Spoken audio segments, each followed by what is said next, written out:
E aí, quem fala aqui é o Renan, você está no Megascópio e hoje vamos conversar sobre mais uma HQ de The Witcher.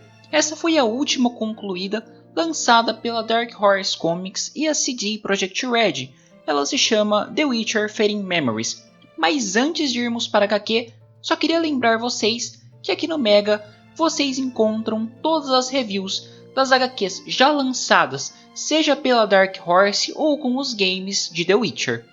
Entre cada HQ de The Witcher é comum a mudança de equipe criativa, então nessa também nós temos um novo time trabalhando. No roteiro nós temos Bart Sistebor, eu acho que é assim que se pronuncia, com arte e cores de Ahmad Mir e Amidreza Sheikh. No Brasil, a HQ pode ser adquirida no formato digital pela Amazon, e se vocês conferirem na descrição, eu irei deixar o link. Agora vamos logo para o enredo, que como eu faço nos vídeos de HQ, eu vou dividir ele em duas partes. Uma parte em que eu vou passar o plot básico da história, e depois a outra em que eu vou aprofundar um pouco mais nos acontecimentos, certo? Então, no início da história, Geralt vaga pelo continente em busca de contratos. Ao longo do caminho, o bruxo pensa sobre o tempo em que vive, onde os monstros já estão escassos e parece não haver mais lugar para ele. Em uma estalagem próxima de Povis, a melhor oferta que há é uma luta que o bruxo recusa prontamente. Quando montava em sua égua, ele recebe o pedido de ajuda de um homem, porém não é para matar monstros, mas sim para pescar. O homem em questão conta sua história e mostra suas mãos sem os dedos, o que impede de exercer a sua profissão. Após a ajuda, Geralt recebe a proposta de continuar trabalhando como pescador, já que o homem por si só não consegue pescar devido à deformidade de suas mãos. Porém, surge um contrato em uma cidade próxima, e ele vai caçar, prometendo voltar ao final para ajudar o pescador novamente. A caçada envolve um grupo bem estranho de nebulosos, porém nada muito complicado ou que o Geralt já não tenha enfrentado anteriormente. Ao retornar para onde o pescador estava, ele tem uma surpresa, e então as coisas começam a ficar bastante estranhas.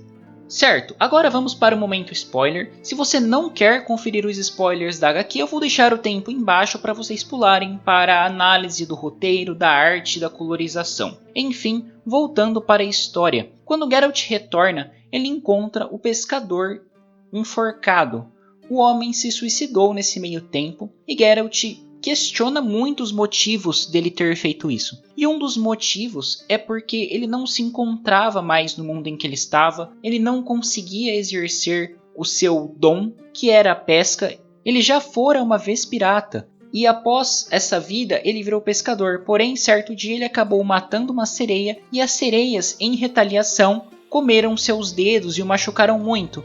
Não para que ele morresse, mas para que ele fosse impedido justamente de pescar. Então, a partir desse momento, ele se encontrou bastante deslocado dentro da sua atividade e da sociedade na qual ele vivia. Enquanto Geralt lê sua carta de despedida, um homem da mesma cidade da qual ele tinha ido caçar os nebulosos volta pedindo novamente a sua ajuda, falando que as coisas mudaram e que o cenário que o Geralt tinha falado não era o mesmo que se encontrava naquele momento. Ao chegar na cidade, Geralt encontra a prefeita Isabela, que lhe explica a situação, falando que as criaturas voltaram e agora uma criança foi assassinada. O bruxo volta a investigar os arredores e encontra novamente os nebulosos, e ele consegue os derrotar novamente. Neste momento, ele descobre que o responsável pelas criaturas é um mago que já está idoso e não tem o controle de seus poderes, mas também não aceita parar de fazer feitiços, pois isso é o que ele considera a sua vida. Seu descontrole dá vida a ilusões e faz chover sangue nos dias ruins. Em comparação, nos dias bons, ele consegue trazer um clima agradável e benefícios para a região, porém os dias ruins estão prevalecendo sobre os dias bons. Durante a história também é mostrado o passado traumático do mago, mostrando ali que desde a sua criação ele já dava indícios de que ele não teria um controle total sobre a sua magia, e a perda total desse controle ocorre na sua senioridade.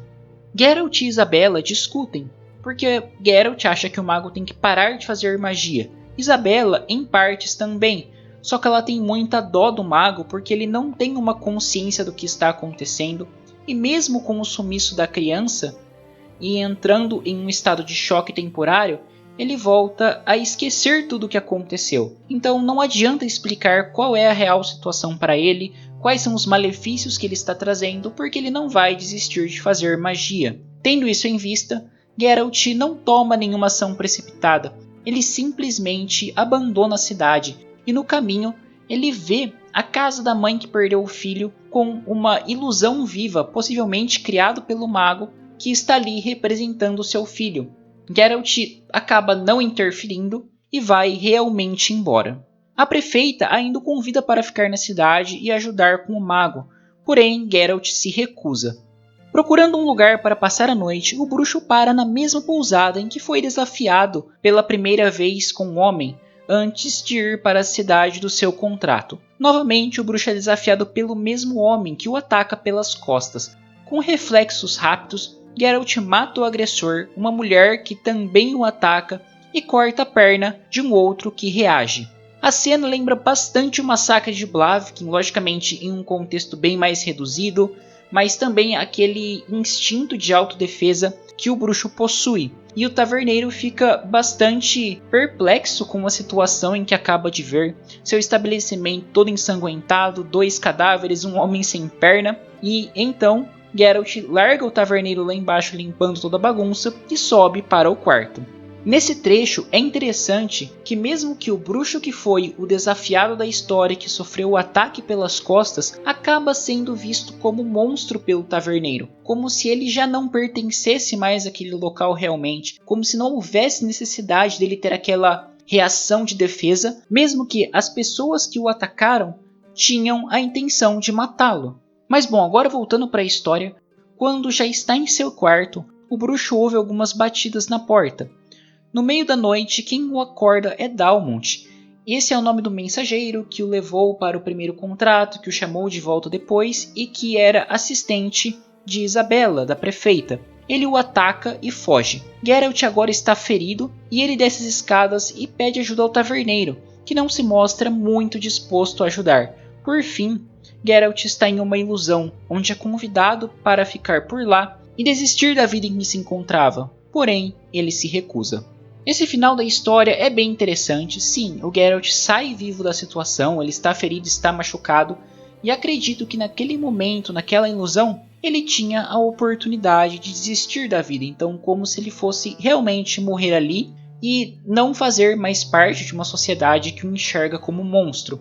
Nesse trecho fica bem claro que é uma ilusão, pelos efeitos temporais em que ocorre, o clima mais alegre que a história toma, e também porque o interlocutor de Geralt nessa cena é o pescador que se suicidou. E ele está com as suas mãos completas, com todos os dedos, coisa que na realidade ele não tinha. Bom, passados os spoilers, vamos falar agora um pouquinho do aspecto técnico da HQ. Começando aqui pelo roteiro. O roteiro da história ele é bem fechado, é interessante, consegue despertar a curiosidade do leitor e retoma um aspecto bastante sombrio do universo de The Witcher. Mas aqui ele não traz só aquela lembrança ou aquele tema que é abordado de forma constante no universo de The Witcher, que é quem é o monstro, né? Porque muitas vezes a gente se depara com histórias em que os seres humanos se comportam como monstros, enquanto os monstros eles estão agindo segundo a sua própria natureza, não que haja uma maldade em algumas ações deles, né? Mas aqui a gente vê uma abordagem, um outro aspecto muito interessante, que é um aprofundamento na questão do pertencimento de mundo. Aqui nós temos 3 figuras que representam muito bem isso, que é o Geralt como um bruxo, o pescador e o mago. Os 3 se encontram bastante perdidos naquela sociedade pelos seguintes motivos. Geralt é um bruxo em um mundo que já não tem mais tantos monstros assim, então as pessoas não veem nele mais uma utilidade, como se ele pudesse ser descartado. O pescador não tem mais os seus dedos para ajudar a puxar a rede, então ele não consegue exercer a sua atividade básica. E o mago já não apresenta mais uma saúde mental para continuar praticando a magia, o que é o seu objetivo de vida e que ele não se enxerga mais sem a prática dela. Então aqui nós temos 3 personagens que são aprofundados nesses aspectos e como os moradores da cidade enxergam esses personagens de uma forma um pouco mais rejeitada. Eu achei muito interessante esse tipo de abordagem, traz uma profundidade maior para a história e levanta outros temas que também são muito interessantes.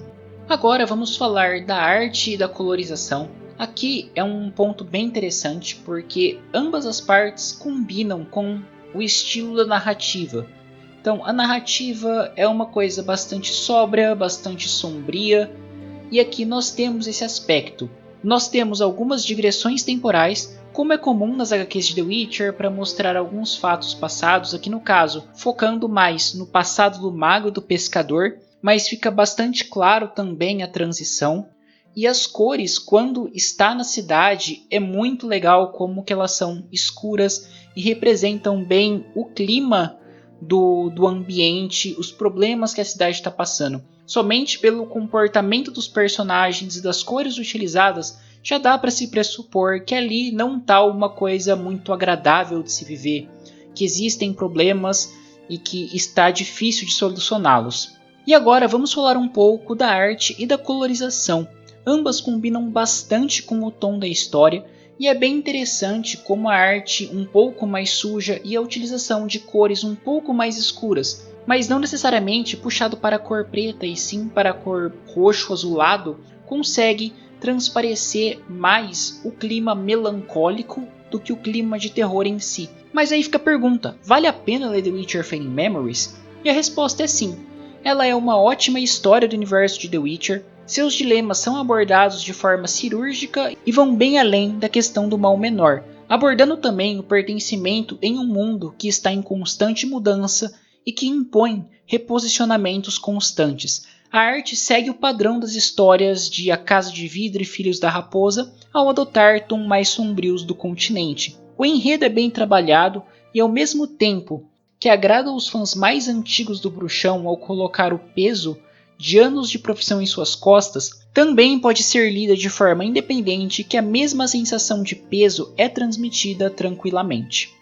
Bom, é isso aí, o vídeo vai ficando por aqui, espero que vocês tenham curtido, se inscreva aqui no Megascópio, dê um joinha que ajuda bastante na divulgação. Na descrição vocês encontram o link das nossas redes sociais, o link para a nossa campanha no Padrim, já aproveitando para deixar aqui um grande abraço e agradecimento a todos que já apoiam o Mega. E se vocês quiserem adquirir os 4 volumes que fazem parte de Fading Memories, eu irei deixar o link também na descrição.